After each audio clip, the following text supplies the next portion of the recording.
वंशिका अग्रवाल आप सभी प्यारे प्यारे दीदी और भैया लोगों का अपने YouTube के चैनल मेरे पिताश्री की पाठशाला में एक बार फिर से स्वागत करती हूँ। मुझे उम्मीद है कि आप लोग मेरे पापा के वीडियोस देख रहे होंगे। अगर किसी दीदी और भैया ने वीडियोस ना देखे हो तो प्लीज देख लें। आज मेरे पापा आप सभी दीदी और भैया लोगों को एरर एनालिसिस पढ़ाएंगे, तो आप लोग पढ़िए एरर एनालिसिस। अब मैं अपने पापा को बुलाती हूँ। पापा जी आइए। ठीक है, थैंक यू बेटा, मेरे को अपने YouTube के चैनल पे जगह देने के लिए और बुलाने के लिए बहुत बहुत धन्यवाद। बच्चों, हमारा जो चैप्टर चल रहा है वो चल रहा है यूनिट एंड मेजरमेंट, और आज का टॉपिक है मेरा एरर एनालिसिस। एरर एनालिसिस मतलब हमारे से जो मेजरमेंट में एरर हो जाती है उसको हम एलिमिनेट करें, उसके एनालिसिस करें, कैसे करें, क्या चीज करें, वो चीज मैं आपको दिखाता हूँ। तो ठीक है वंशिका जी, आप जाइए कैमरे के पीछे, मैं बताता हूँ, और जैसे चैप्टर खत्म हो जाए तो फिर आप आ जाइएगा अपनी बात कहने के लिए। ठीक, तो जैसे क्या होता है कि हम डिफरेंट तरीके के फिजिकल क्वांटिटी को मेजरमेंट करते हैं। तो क्या करते हैं, उसको हम किसी ना किसी इंस्ट्रूमेंट से करते हैं, चाहे वो इंस्ट्रूमेंट छोटा हो, बड़ा हो, सिंपल हो, कॉम्प्लिकेटेड हो, कोई भी हो सकता है। तो हम उस इंस्ट्रूमेंट से किसी भी फिजिकल क्वांटिटी का मेजरमेंट करते हैं। दूसरी चीज क्या करते हैं, कुछ चीजें टर्म्स आ जाती हैं और कुछ चीजों का फिर हम फार्मूला लगा करके उसको निकालते हैं। जैसे मान लीजिए हमको डेंसिटी निकालनी है, तो डेंसिटी करने के लिए किसी का भी वेट ले लेंगे, उसका वॉल्यूम निकाल लेंगे, फिर फार्मूला लगा करके उसका डेंसिटी निकाल लेंगे। ठीक, ऐसे टेम्परेचर का भी मेजरमेंट करते हैं, लेंथ का मेजरमेंट करते हैं, तमाम चीज का, एंगल का मेजरमेंट करते हैं। तो क्या होता है, अब जैसे हमारे घर में तमाम चीजें आती है। सपोज करिए कि हम लेके आए रिफाइंड ऑयल 1 लीटर पाउच का, ठीक है, तो उस पे हमारा क्या लिखा होगा, उस पे हमारा लिखा होगा, पैकिंग पे लिखा होगा 1 लीटर।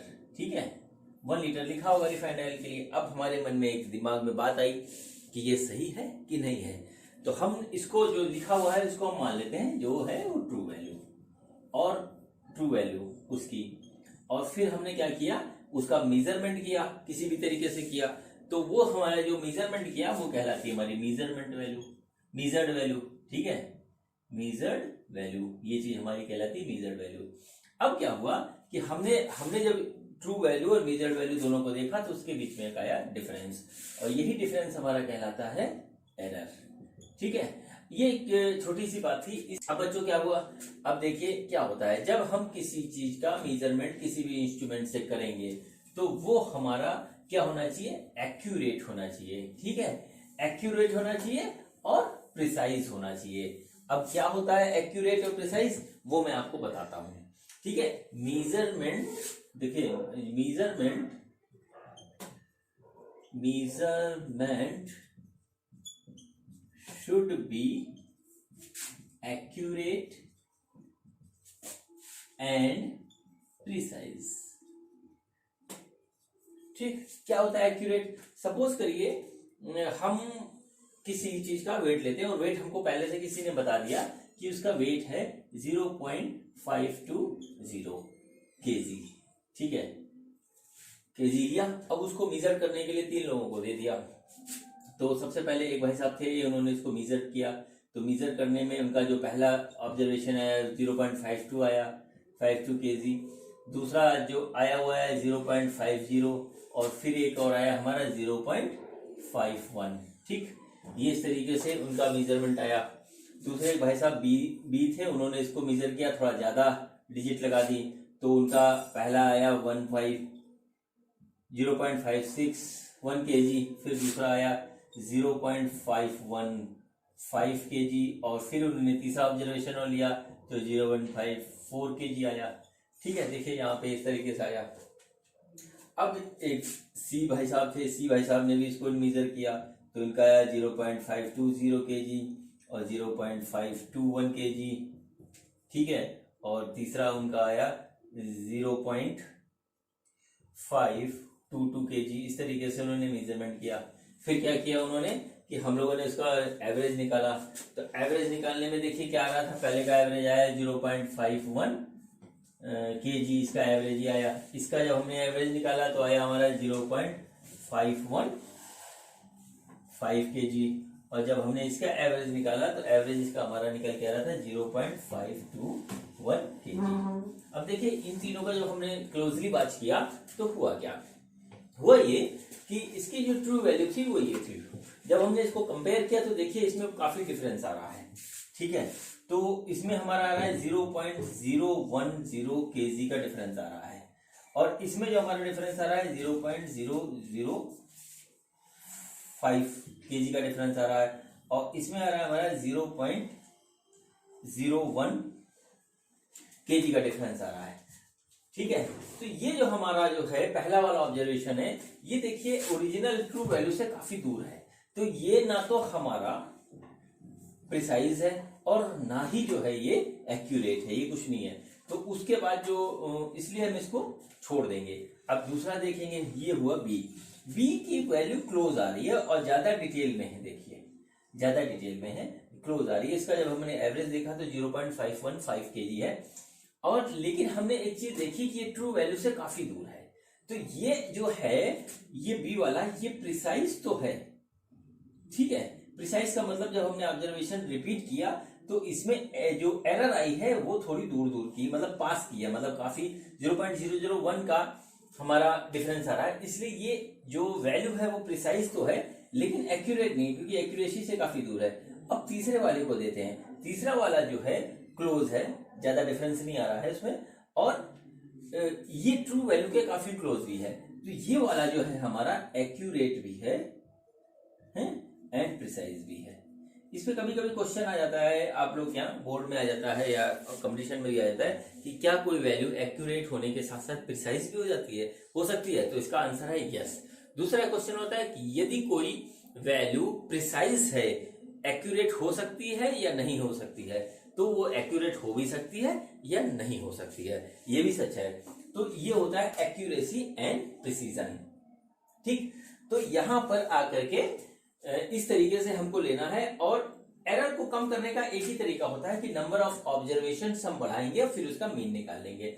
अब देखिए एरर कितने तरीके की होती है, सबसे पहले मैं आपको ये बताता हूं, और फिर उसके बाद उसका जो है हम एलिमिनेशन कैसे करते हैं उस चीज को हम बताते हैं।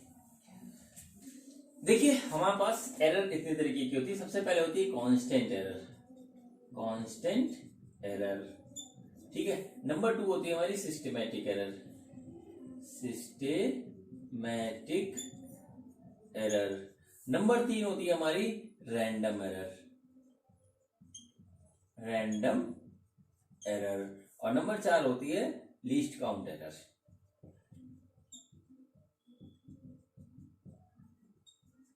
ठीक है, कांस्टेंट एरर क्या होती है? मान लीजिए हम किसी चीज का मेजरमेंट कर रहे हैं तो उसमें बार बार एक निश्चित क्वांटिटी से वो या तो कम हो रही है या ज्यादा हो रही है, मतलब वो ज्यादा वेरी नहीं करता है, एक निश्चित क्वांटिटी उसका कम होता है, वेरी होता है, तो कम होता है या ज्यादा होता है उतना ही वेरी करती है, तो एक कांस्टेंट एरर करती है। तो ऐसी एरर को एलिमिनेट करने के लिए जितना कांस्टेंट एरर है या तो हम जोड़ देते हैं या घटा देते हैं, जैसी कंडीशन होती है उस तरीके का काम करते हैं। ठीक है, तो ये हमारा हो गया constant error. Systematic error number 2 है। सिस्टमैटिक एरर जो है, जैसे नाम से ही पता लग रहा है कि सिस्टम की वजह से जो एरर आती है वो हमारी सिस्टमैटिक एरर कहलाती है। तो इसी देखिए 4 तरीके की होती है, साफ साफ मैं इसको लिख के आपको दिखाता हूं। 4 तरीके की होती है। सबसे पहले होती है इंस्ट्रूमेंटेशनल एरर। ठीक है, नंबर 2 होती है जो है इम्परफेक्शन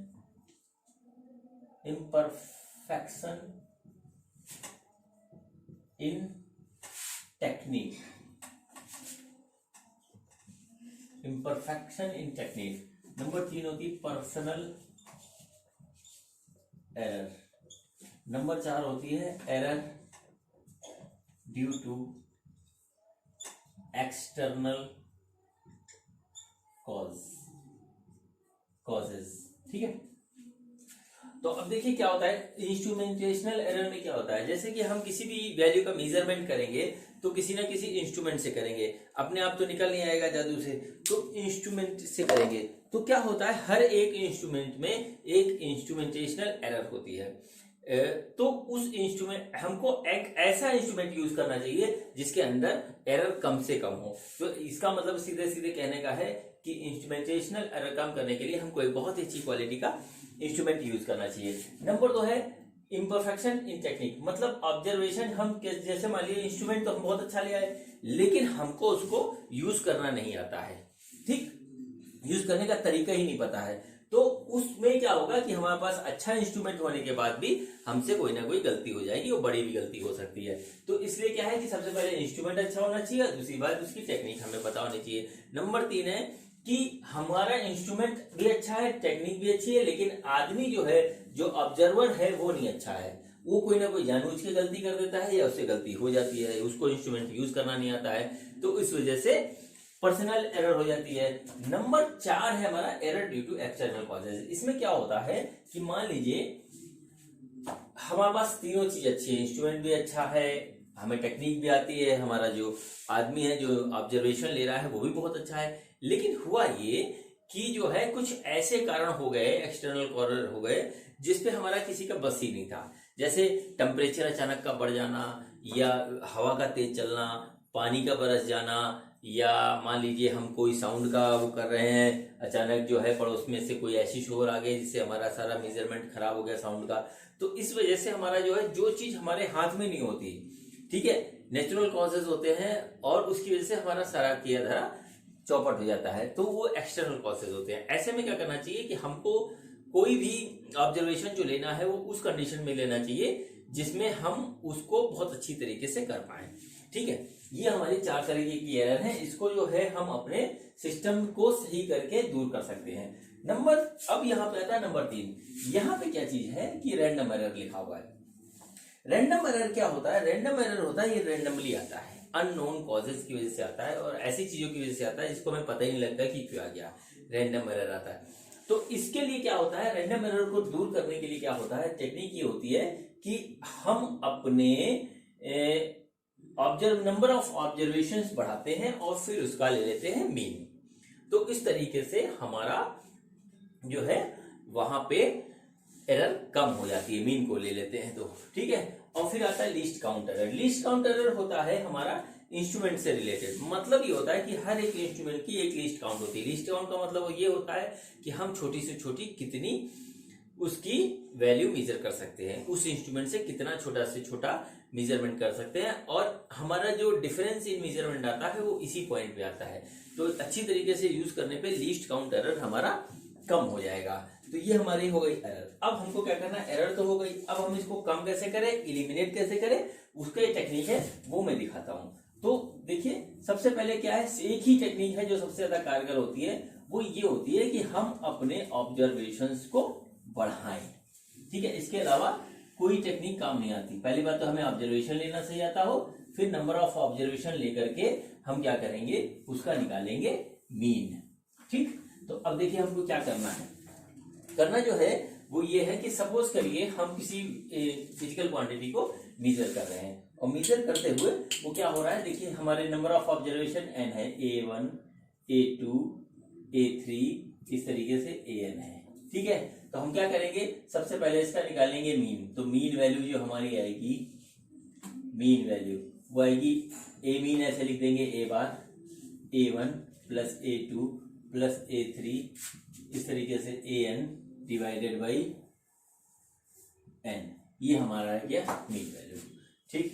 अब देखिए क्या करेंगे, इस मीन वैल्यू से हर एक जो है हम ऑब्जर्वेशन का डिफरेंस निकालेंगे, कितना वेरी कर रहा है मीन से, तो उसको बोलते हैं एब्सोल्यूट सारा का सारा ऑब्जर्वेशन कितना वेरी हो रहा है। तो देखिए वो क्या होता है, उसको बोल लिखते हैं डेल्टा A1 बराबर A mean minus A1, delta A2 बराबर A मीन माइनस A2, और डेल्टा A3 बराबर A मीन माइनस A3, और इस तरीके से ये आगे बढ़ेगा और ये आएगा डेल्टा AN बराबर A मीन माइनस AN। ये हमारा निकल गया एब्सोल्यूट एरर। हर एक जो ऑब्जर्वेशन हमने ली थी उसमें कितनी एरर हुई, इस तरीके से हम निकाल सकते हैं। फिर इसको और कम करने के लिए क्या कहते हैं, मीन एब्सोल्यूट एरर निकालते हैं, मीन एब्सोल्यूट एरर, ठीक। मीन एब्सोल्यूट एरर में क्या होता है कि देखिए इसकी कुछ वैल्यू आएगी, वो ये जैसे हमारा ऑब्जर्वेशन है वो मीन वैल्यू से तो ज्यादा होगा या कम होगा, तो इसमें क्या होता है, ये निगेटिव भी आता है पॉजिटिव भी आता है। लेकिन जब हम एब्सोल्यूट एरर का मीन निकालते हैं तो इसमें से जो है इसकी सिर्फ न्यूमेरिकल वैल्यू लेते हैं, मॉड लेते हैं, साइन से हमें मतलब नहीं, क्योंकि जितना हम यदि साइन के समेत लेंगे तो फिर हमारा मीन हमारा 0 आ जाएगा, इसलिए सिर्फ हम उसका मॉड लेकर के लेते हैं। तो मीन एब्सोल्यूट एरर जो होता है हमारा वो होता है mod of delta A1 plus mod of delta A2 plus mod of delta A3, इस तरीके से, और मॉड ऑफ डेल्टा AN। मतलब कहने का मतलब है कि हम उसका पॉजिटिव वैल्यू लेंगे डिवाइडेड बाय n। ठीक, ये हमारा आ जाएगा। तो फाइनली हम जो अपना जो हमारा डाटा है इसको रिप्रेजेंट करेंगे इस तरीके से। a की वैल्यू आएगी वो mean plus minus delta A, ये हमारा आ गया। यानी कि जो a की वैल्यू हमें लाई करेगी वो a प्लस डेल्टा A आएगी और इसके बीच में ही वो लाई करेगी माइनस डेल्टा A। ये हमारा इस तरीके से रिप्रेजेंटेशन हो जाएगा। ठीक, ये हमारा हुआ क्या चीज निकालने का। सबसे पहले ऑब्जर्वेशन, नंबर ऑफ ऑब्जर्वेशन लेंगे, नंबर ऑफ ऑब्जर्वेशन में से हम मीन वैल्यू निकालेंगे, मीन वैल्यू में से हम एब्सोल्यूट एरर निकालेंगे, फिर एब्सोल्यूट एरर से हम निकालेंगे मीन एब्सोल्यूट एरर। अब देखिए इसके बाद एरर के रिप्रेजेंटेशन में दो चीज और हमारी होती है, फ्रैक्शनल एरर और या परसेंटेज एरर। तो फ्रैक्शनल एरर क्या होता है वो मैं लिख के आपको दिखाता हूं। देखिए फ्रैक्शनल एरर सिंपल सा होता है, फ्रैक्शनल एरर होता है mean absolute value divided by mean value, ये हमारा होता है फ्रैक्शनल एरर। इसको हम, इस टर्म को हम बोलते हैं फ्रैक्शनल एरर। ठीक है, इसके बाद आता है हमारा परसेंटेज एरर। तो परसेंटेज एरर सिंपल सा होता है, बहुत आराम से होता है, fractional error into fractional error into 100 means mean of absolute error divided by mean value into 100, ये हमारा परसेंटेज एरर हो जाता है। तो ये हमारा जो है एरर को कम करने का तरीका है और उसकी रेंज जाने का तरीका है किसी भी ऑब्जर्वेशन का। ठीक, तो ये हमारा हो गया आपका पूरा मेथड। अब देखिए इसके कुछ सवाल होते हैं, वो मैं आपको बताता हूं कि किस तरीके से होंगे। ठीक है, तो मेरा पहला सवाल यहाँ पे है मीन एब्सोल्यूट एरर के रिलेटेड। तो क्या है हमारा, हमने एक रॉड की लेंथ मेजर करी, लेंथ हमारी कितनी आई वो देखिए यहाँ पे मैं इसको इस तरीके से लिख रहा हूं, नोट कर लीजिए आप भी कि हमने एक रॉड की लेंथ करी 2.48 मीटर, पहला ऑब्जर्वेशन आया हमारा, दूसरा आया 2.46 मीटर और तीसरा आया हमारा 2.49 मीटर। फिर एक और ऑब्जर्वेशन लिया वो आया 2.50 मीटर और फिर उसके बाद हमारा आया 2.48 मीटर। ये हमने एक रॉड की हम लेंथ ले रहे हैं, इतनी हमारी आई। तो अब इसमें पूछा है, इसमें हमसे जो पूछा गया है कि find the mean length, mean. तो सबसे पहले इन्होंने जो पूछा है वो पूछा है एवरेज लेंथ या मीन लेंथ, ले लीजिए मीन लेंथ। फिर इन्होंने पूछा है कि absolute error in each observation, और लास्ट में जो पूछा है परसेंटेज एरर। ठीक है, परसेंटेज एरर। तब देखिए इसको किस तरीके से करेंगे। तो सबसे पहले हमारा पूछा मीन लेंथ, तो मीन निकालने के लिए हम क्या करेंगे, एल ले लेते हैं। एल मीन बराबर आया 2.48, पहला ऑब्जर्वेशन है, दूसरा है हमारा 2.46, फिर है 2.49 प्लस 2.50 प्लस 2.48 डिवाइडेड बाई 1 2 3 4 5 5 है। जब इसको हम कैलकुलेट करते हैं तो हमारा कैलकुलेशन के बाद आता है ये 2.48 मीटर। ठीक, ये हमारा पहला पार्ट इसका हो गया। देखिए कितना इजी है। अब दूसरा absolute error in each observation. Absolute error क्या करेंगे, तो हमारा ईच ऑब्जर्वेशन से हम निकाल लेंगे एब्सोल्यूट एरर। तो देखिए क्या आ रहा है, ये हमारा डेल्टा L1, सबसे पहले होगा डेल्टा 1। तो हम क्या करते हैं, मीन वैल्यू निकालेंगे माइनस फर्स्ट ऑब्जर्वेशन जो आया था वो ये हो गया। फिर डेल्टा L2 हम इसी तरीके से लिख के करेंगे, तो mean value minus second observation है हमारा 2.46, ये आ गया। फिर डेल्टा L3 हो गया, इसका मीन वैल्यू हमने लिखा, माइनस थर्ड ऑब्जर्वेशन है 2.49। फिर हमारा आ रहा डेल्टा L4 वो आ रहा है 2.48 mean value minus fourth observation है 2.50। फिर हमारा आ रहा है डेल्टा L5 तो ये आ रहा है 2.48 माइनस लास्ट ऑब्जर्वेशन है 2.48। ठीक, ये देखिए हमारी वैल्यूज आ गई फॉर्मूला के हिसाब से। अब हम क्या कर रहे हैं इसमें कि इसको घटा के लिख रहे हैं। तो देखिए इसमें आ रहा है 0.00, फिर आया हमारा 0.02, फिर उसके बाद आया हमारा माइनस 0.01, फिर आया हमारा माइनस 0.02 और फिर आया हमारा 0.00। ठीक, ये हमारा आ गया absolute error in each observation. इस तरीके से निकाल देंगे इसका। फिर लास्ट में आता है परसेंटेज एरर। तो परसेंटेज एरर का फॉर्मूला क्या था हमारा?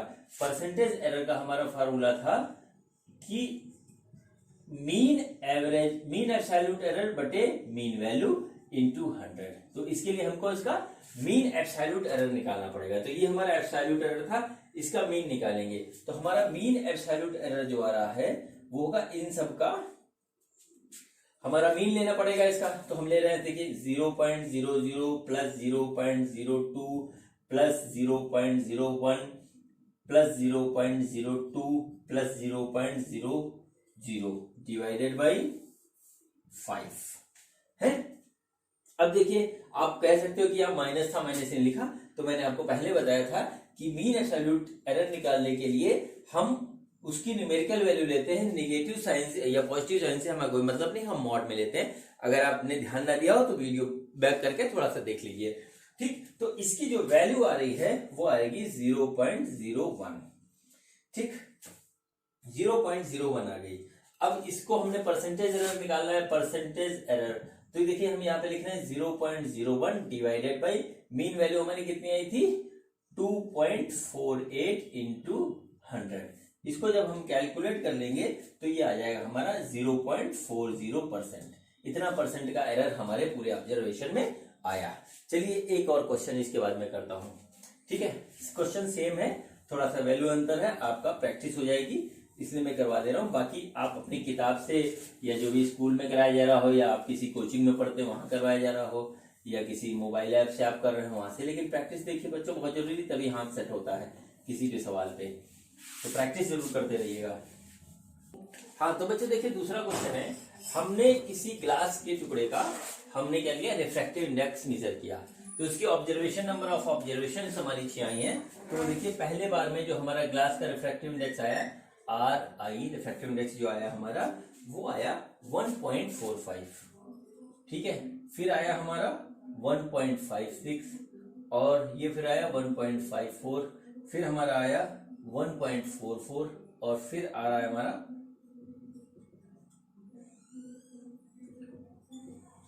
ठीक, ये हमारा आया 6 ऑब्जर्वेशन रिफ्रैक्टिव इंडेक्स किया है। अब इसमें हमें क्या क्या निकालना है, देखिए एक तो निकालना है mean value of RI, refractive index का मीन वैल्यू निकालना है। दूसरा क्या है absolute error in each observation. ठीक है, ऑब्जर्वेशन। और फिर उसके बाद निकालना है हमें फ्रैक्शनल एरर और फ्रैक्शनल एरर के बाद निकालना है परसेंटेज एरर। ठीक है, अधिकतर क्वेश्चन ऐसे ही होते हैं, इसको कर लेते हैं बहुत आराम से। किस तरीके से करते हैं जरा देखिए। सबसे पहले हमें निकालना है मीन वैल्यू। मीन वैल्यू हम कैसे निकालेंगे, सपोज करें म्यू नॉट इक्वल टू, सबसे पहले इसका अर्थमेटिक मीन सिंपल सा ले लेंगे 1.45 plus 1.56 plus 1.54 plus 1.44 plus 1.54 plus 1.53 divided by 6। ठीक है, इसको जब कैलकुलेट किया जाएगा तो इसकी वैल्यू आती है 1.51। ये आ गया इसका मीन वैल्यू। ठीक, अब हमें क्या निकालना है error, absolute error in each observation. अब देखिए हम क्या करेंगे, इसका ऑब्जर्वेशन का एब्सोल्यूट एरर निकालेंगे। तो mean value minus first observation, फिर हमने निकाला सेकंड, तो mean value minus 1.56 delta mu 3 equal to mean value फिर लिखेंगे, फिर थर्ड ऑब्जर्वेशन को इसमें से घटा देंगे, फिर देखिए फिर हम निकालेंगे चौथा वाला, इसकी मीन वैल्यू रखेंगे और फिर निकालेंगे इसका फोर्थ वन। फिर ये आ गया हमारा म्यू 1.51 माइनस 1.54 और फिर म्यू 6 ये हमारा आ गया 1.51 माइनस 1.53। अब देखिए इसको कैलकुलेट करते हैं तो यहाँ पे क्या क्या आ रहा है इसको देख लेते हैं। तो ये आ रहा है हमारा 0.06 और ये वाला आया माइनस 0.05 और ये वाला आ गया माइनस 0.03 और इसमें से कर रहे हैं तो ये हमारा आ रहा है 0.07 और ये आ रहा है माइनस 0.03 और ये आ रहा है माइनस 0.02। देखिए आ गया इसमें। अब हमको क्या करना है, निकालना है फ्रैक्शनल एरर, चौथा वाला। तो ये हमारा दूसरा वाले का ऑप्शन हो गया, absolute error in each observation, ये आ गया। अब हमें निकालना है फ्रैक्शनल एरर। तो फ्रैक्शनल एरर क्या होता है? फ्रैक्शनल एरर का जो फार्मूला होता है, फ्रैक्शनल एरर, इसका फार्मूला होता है mean absolute error divided by mean value, ये होता है। तो अब हमें इसके लिए क्या करना होगा, मीन एब्सोल्यूट एरर निकालना पड़ेगा। तो मीन एब्सोल्यूट एरर हम किस तरीके से निकालेंगे इसका, मीन एब्सोल्यूट एरर ये किस तरीके से होता है, ये होता है हमारा इन सब का मॉड वैल्यू को हम निकाल लेंगे अर्थमेटिक मीन। तो ये हो गया mean absolute error of refractive index is equal to 0.06 plus 0.05 plus 0.03 plus 0.07 plus 0.03 plus 0.02 divided by 6। ठीक, अब इसकी जो वैल्यू आएगी हमें कैलकुलेट करके वो आएगी 0.04। अब हमें क्या करना है, इसका फ्रैक्शनल एरर निकालना है। तो फ्रैक्शनल एरर हम इसमें वैल्यू रख देंगे। तो वैल्यू हम रख रहे हैं, तो मीन एब्सोल्यूट एरर आया हमारा 0.04, यहां से देख लीजिए, और मीन वैल्यू आई है हमारी 1.51। तो इसकी जो वैल्यू आ रही है कैलकुलेट करके वो आ रही है 0.03। ठीक, लास्ट ये आ गया हमारा थर्ड वन। लास्ट में क्या है, परसेंटेज एरर। तो परसेंटेज एरर होता है, एरर जो होता है वो फार्मूला होता है फ्रैक्शनल एरर इंटू 100। तो फ्रैक्शनल एरर वैल्यू आई हमारी 0.03, ये देखिए आया इंटू 100। तो ये हमारा आ गया 3% की हमारी एरर आ रही है रिफ्रैक्टिव इंडेक्स के मेजरमेंट में। तो ये हमारे दो सवाल हैं इस तरीके से। ठीक है, तो अब मैं आपको बताऊंगा कॉम्बिनेशन ऑफ एरर, और ये भी बहुत इजी है, इसमें कुछ है नहीं ज्यादा। ठीक, तो देखिए किस तरीके से क्या करता हूं मैं अभी आपको बता रहा हूं। तो हमारा टॉपिक स्टार्ट हो रहा है कॉम्बिनेशन ऑफ एरर। ठीक, तो जैसे मान लीजिए हमारे पास जो फार्मूले हैं, फार्मूले में चार ही चीज होती है। फिजिक्स के फार्मूले में क्या होता है, चार ही चीज होती है। या तो होगा एडिशन, देखिए, या तो होगा एडिशन, या होगा सब्सट्रैक्शन, ठीक है, फिजिकल क्वांटिटी का, या मल्टीप्लिकेशन होगा, या होगा डिवीजन। ठीक है, डिवीजन होगा, या उसके ऊपर पावर्स लगी होंगी, ठीक है, या कुछ और होगा। ठीक है, लॉग वगैरह भी होता है, उसमें भी होता है। तो देखिए होता क्या है, पहले बात लेते हैं एडिशन की सबसे पहले। ठीक, तो एडिशन जिसमें हम कह रहे हैं, सपोज करिए हमारे पास एक है v बराबर u प्लस at। देखिए ये हमारा जो है वेलोसिटी आ रही है जोड़ने पे, ये हो गया। अब हमने इनिशियल वेलोसिटी, एक्सेलरेशन और टाइम तीनों का ऑब्जर्वेशन में हमारी एरर है। तो जाहिर सी बात है कि आफ्टर टाइम t जो वेलोसिटी होगी इसमें भी एरर आ जाएगी। तो इससे बचने के लिए हम क्या करते हैं कि इससे कितनी एरर आएगी उसको कैलकुलेट करते हैं। ठीक है, कितनी एरर आएगी उसको कैलकुलेट करते हैं। तो क्या उसका तरीका होता है कि एरर फ्रैक्शनल में करते हैं। तो fractional error in v is equal to fractional error in u divided by u plus fractional error in a, ठीक है, और plus fractional error in t।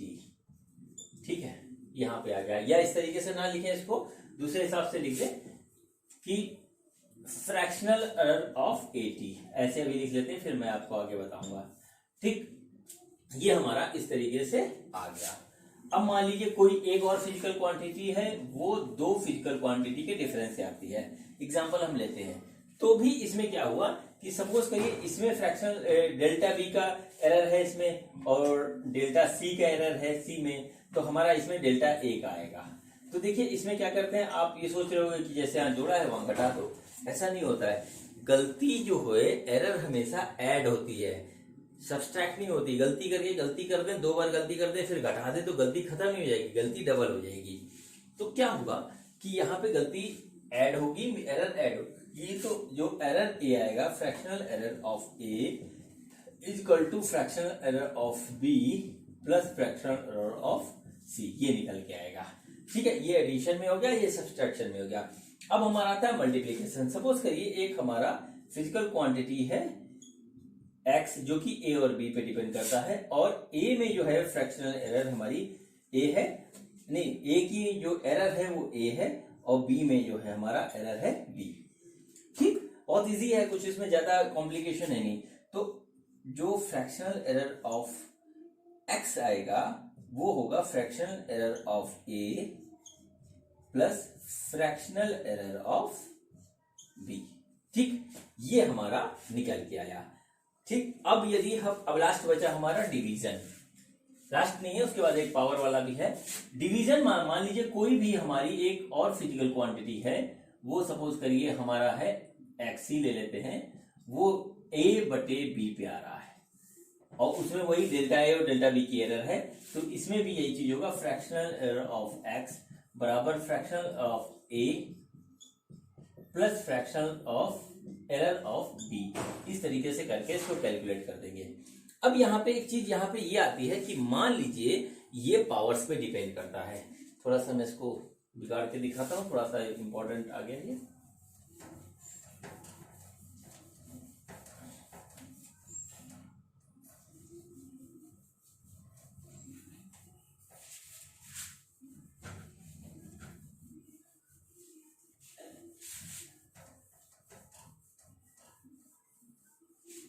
ठीक, यहां पे हमारा कोई फिजिकल क्वांटिटी है, सपोज करते हैं P है, वो ऐसे है a की पावर a, b की पावर b और बटे c की पावर c। इस तरीके से कोई फिजिकल क्वांटिटी है, और a b c में इसका एरर इस तरीके से हमारा दिया हुआ है।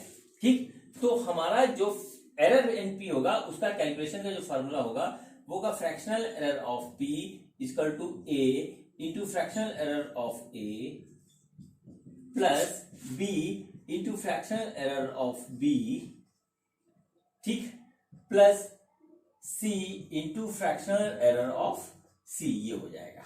ठीक है, अब जैसा हमने पहले पढ़ा था कि परसेंटेज एरर निकालने के लिए हम क्या करते हैं, फ्रैक्शनल एरर इंटू 100 कर देते हैं, तो हमारा आ जाता है परसेंटेज एरर। ठीक है, अब देखिए यदि इसी फॉर्मूले में हमको इसमें निकालना है परसेंटेज एरर, तो क्या करेंगे, percentage error of p is equal to a into percentage error of a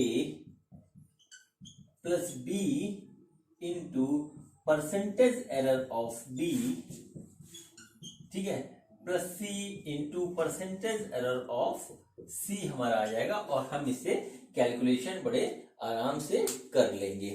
ठीक, तो इस तरीके से हम यहाँ पे सवाल कर लेते हैं। अब देखिए हम इसको आपको कुछ सवाल करके दिखाते हैं, बहुत आसानी से किस तरीके से हम सवाल करते हैं। 2-3 सवाल मैं करा देता हूं, बाकी आप प्रैक्टिस कर लीजिएगा, आपको आइडिया लग जाएगा। ठीक है, तो सपोज करिए बच्चों, हमको निकालना है किसी रेक्टेंगुलर पार्ट का एरिया निकालना है। हमको एक काम दे दिया गया कि एरिया निकालो। ठीक, अब एरिया निकालना है तो हमको क्या करना होगा एरिया के लिए, तो एरिया में क्या होगा, सपोज करिए हमको कहीं पे लेंथ दे रखी है, लेंथ हमारी 4 मीटर प्लस माइनस 0.04 मीटर ये दे रखा है, और ब्रेड्थ इसकी दे रखी है 2 मीटर प्लस माइनस 0.02 मीटर। ये हमारा जो है एल और बी का दे रखा है। तो जाहिर सी बात है कि हमारा जो एरिया आएगा वो एरिया आएगा हमारा इस फॉर्म में आएगा। ठीक है, डेल्टा ए इस फॉर्म में आएगा। तो यहां पे अब क्या चीज होगा हमें देखना होगा, तो डेल्टा एल जो है हमारा वो दे रखा है 0.04, और डेल्टा बी जो हमको दे रखा है वो दे रखा है 0.02 मीटर। ठीक है, दोनों में हमें यूनिट लिखना कभी नहीं भूलना होगा, यूनिट हमेशा लिखेंगे। यूनिट एंड मेजरमेंट का चल रहा है ये, मैं अपने पूरे जब कोर्स आपका कंप्लीट करवाऊंगा तब तक बोलता रहूंगा। ठीक, लास्ट में आपकी आदत पड़ जाएगी, यूनिट नहीं छोड़ोगे। तो देखिए अब क्या करना है हमको करना है, सबसे पहले हम ए निकालेंगे। तो ए का जो फार्मूला है वो L इंटू बी है। तो L हमारा हो गया 4 इंटू 2, तो ए की वैल्यू आ गई 8 मीटर स्क्वायर। ठीक, अब हमारा जो है ये निकल गया 1 मीटर स्क्वायर। अब हमें डेल्टा ए निकालना है। तो डेल्टा ए निकालने के लिए हम बच्चों ये नहीं करेंगे कि delta A is equal to delta L into delta B, ये नहीं होगा, ये गलत हो जाएगा। ठीक है, क्योंकि अगर आप ऐसा करोगे तो 0.04 इंटू 0.02 बराबर 0.0008 हो जाएगा, जो कि पूरी तरीके से गलत होगा। ठीक, देखिए इसका तरीका है, फॉर्मूला यूज करते हैं। तो देखिए यहां से क्या है, फ्रैक्शनल एरर निकालेंगे। तो fractional error of A equal to fractional error of L plus fractional error of B. अभी मैंने थोड़ी देर पहले आपको बताया है। ठीक है, ना समझ में आया तो थोड़ा वीडियो बैक करिए, देख लीजिए। अब देखिए डेल्टा ए निकालना है। ए हमारा कितना था, अभी आया है 8, और डेल्टा एल हमारा कितना है 0.04 डिवाइडेड बाई एल कितना है हमारा 4 प्लस 0.02 डिवाइडेड बाई 2। ठीक, तो ये आ गया 0.01 plus 0.01 delta A divided by 8, तो ये आ गया हमारा 0.02। ठीक, थोड़ा सा सही से लिखते हैं इसको। ये आ गया हमारा डेल्टा ए डिवाइडेड बाई 8 इन बराबर 0.02। ठीक, अब हम इसको मल्टीप्लाई करेंगे तो डेल्टा ए बराबर आ गया 0.16 मीटर स्क्वायर। तो अब हमारा ए जो आएगा, जो फाइनल रिप्रेजेंटेशन ए का आएगा, वो आएगा ए बराबर 8 प्लस माइनस 0.16 मीटर स्क्वायर। इसको नहीं छोड़ेंगे, यूनिट को कहीं पर भी, जो यूनिट है जिसकी उसकी लिखेंगे। अभी मीटर स्क्वायर है, आगे जब टेस्ला और गॉस और एम्पियर चलेगा तो देखेगा कितनी मिस्टेक्स होती हैं इसमें। ठीक है, हर जगह हमको लिखना है, तो वो जरूर लिखना है यूनिट। अब मान लीजिए इसमें देने के बाद ये पूछ लेता आपसे कि परसेंटेज एरर इन एरिया। ठीक है, तो परसेंटेज एरर क्या होता है, इसमें हम मल्टीप्लाई कर देंगे। किस चीज से मल्टीप्लाई कर देंगे, 100 से हमारा आ जाएगा परसेंटेज एरर। मैं इसको थोड़ा सा हल्का सा मिटा के आपको दिखाता हूं किस तरीके से क्या होगा। तो परसेंटेज एरर में क्या होता है, इस पूरे फैक्टर को हम मल्टीप्लाई कर देंगे 100 से। ठीक, 0.04 divided by 4 into 100 plus 0.02 divided by 2 into 100। तो हमारा ये वैल्यू आई थी 0.16, अभी थोड़ी देर पहले आई थी 0.16 डिवाइडेड बाई 8 इंटू 100। यह रहने दीजिए, इसको नहीं करते हैं, दूसरे हिसाब से कर लेते हैं। इसको यहाँ ए ही लिखते हैं। ठीक है, देखिए कितना आया ये। अब आया ये 0.01 इंटू 100 प्लस 0.01 इंटू 100। ठीक है, तो देखिए ये आया 1% और ये भी आया हमारा 1%। ठीक है, तो टोटल ओवरऑल आ गई हमारी 2%। अब हमारी जो एरिया आया था वो आया था 8, और 8 का 2% 8 आया था। 8 का 2% कितना होगा, 8 का 2% होगा 0.16 होगा। देखिए इस तरीके से ये सही होकर के निकल आया। ठीक है, हाँ तो बच्चों देखिए एक और क्वेश्चन है, उसमें हमें डेंसिटी निकालना है। तो डेंसिटी हमारा क्या होता है, मास अपॉन वॉल्यूम। ठीक है, डेंसिटी रो बराबर मास डिवाइडेड बाई वॉल्यूम, और डेंसिटी हमें क्या दे रखी है, क्यूब की निकालनी है, और क्यूब की हमें साइड दे रखी है। तो सपोज करिए उसका क्यूब का जो मास है वो है m, और उसकी वैल्यू है हमारी 8 प्लस माइनस 0.08 kg। ठीक, और क्यूब की लेंथ है हमारी L, जो कि है 2 प्लस माइनस 0.02 मीटर। ठीक, ये हमको दे रखा है। तो अब हमारा जो डेंसिटी आएगी रो, वो रो हमारा आएगा रो प्लस माइनस डेल्टा रो, ये आएगा। तो अब हम इसके लिए सबसे पहले क्या करेंगे, सबसे पहले हम देखिए rho equal to mass upon volume, तो वॉल्यूम निकालेंगे। तो वॉल्यूम हमारा क्या होगा क्यूब का, वो होगा L क्यूब। ठीक है, L हमारा कितना है 2 क्यूब, यानी कि ये हो गया 8। वॉल्यूम हमारा इस तरीके से आ गया 8। अब यहाँ पे देखिए लिखा हुआ L, और डेल्टा L इसके हिसाब से यहाँ पे लिखा हुआ 0.02, तो हमको यहाँ डेल्टा V भी निकालना पड़ेगा। डिवाइडेड बाई V बराबर 3 into delta L divided by L, ये आएगा। ठीक, अब देखिए क्या क्या चीज है यहाँ पे आ रहा है हमारा 3, डेल्टा एल हमारा कितना है 0.02 डिवाइडेड बाई 2। तो ये आ गया हमारा, कैलकुलेट करने पे जो आया फ्रैक्शनल एरर वो आया 0.03। ठीक, इसको हम यहां नोट कर लेते हैं। Delta V upon V, V की वैल्यू हमारी कितनी आ रही है 8 है, तो डेल्टा वी एग्जैक्टली हमारा कितना आएगा 0.24। ये आया वैल्यू हमारा डेल्टा वी का, तो हम इसको यहां पे लिखते हैं 0.24। ठीक, अब हम क्या करें, इसको यहां पे सॉल्व करके फिर से करते हैं।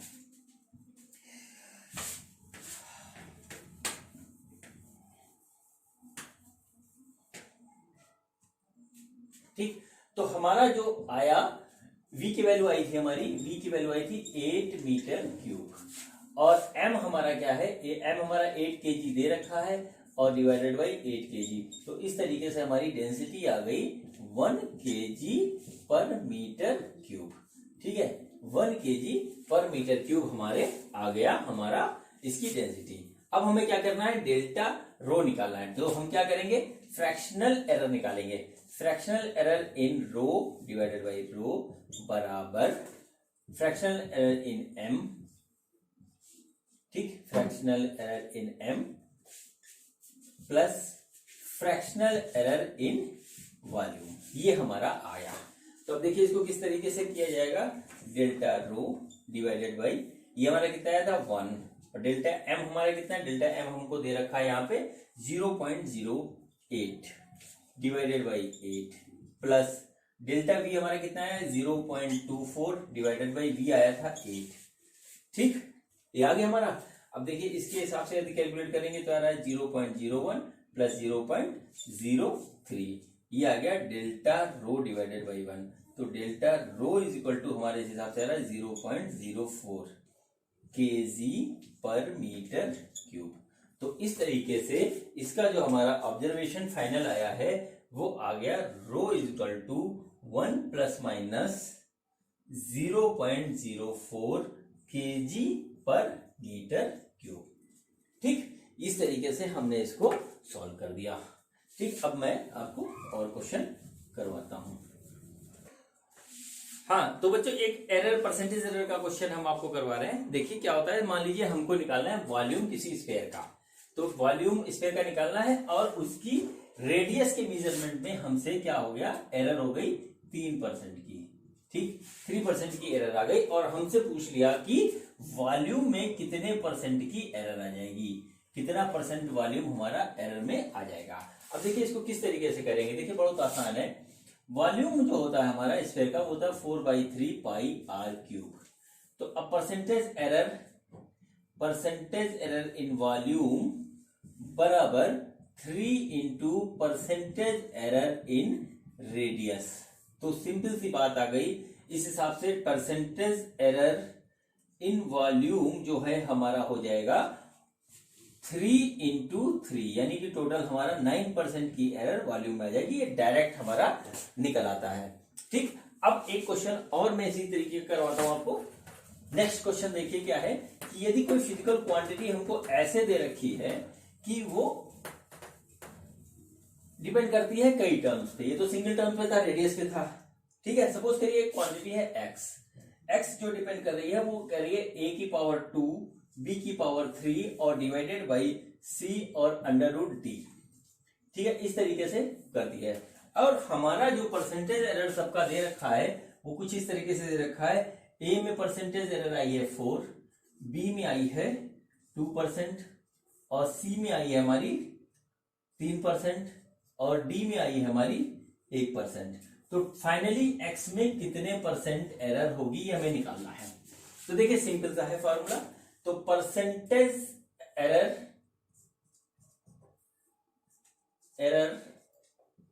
इन x क्या होगा हमारा 2 into percentage error in a plus 3 into percentage error of b plus 1 into percentage error of c।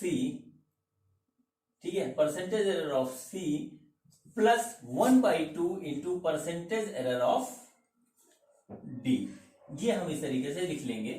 ठीक, तो देखिए हमारा एक एक करके हम रखते जा रहे हैं। 2 इंटू परसेंटेज ऑफ ए कितना है 4 है, प्लस 3 इंटू दूसरा डी का कितना है 2 है।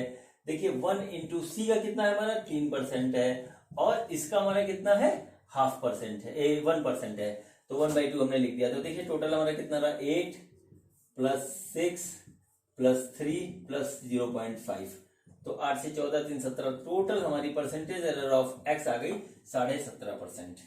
तो ठीक बच्चों देखिए इसी तरीके से सारे क्वेश्चन होते हैं, और बहुत इजी कंसेप्ट है इसका, इसमें ज्यादा कुछ है नहीं।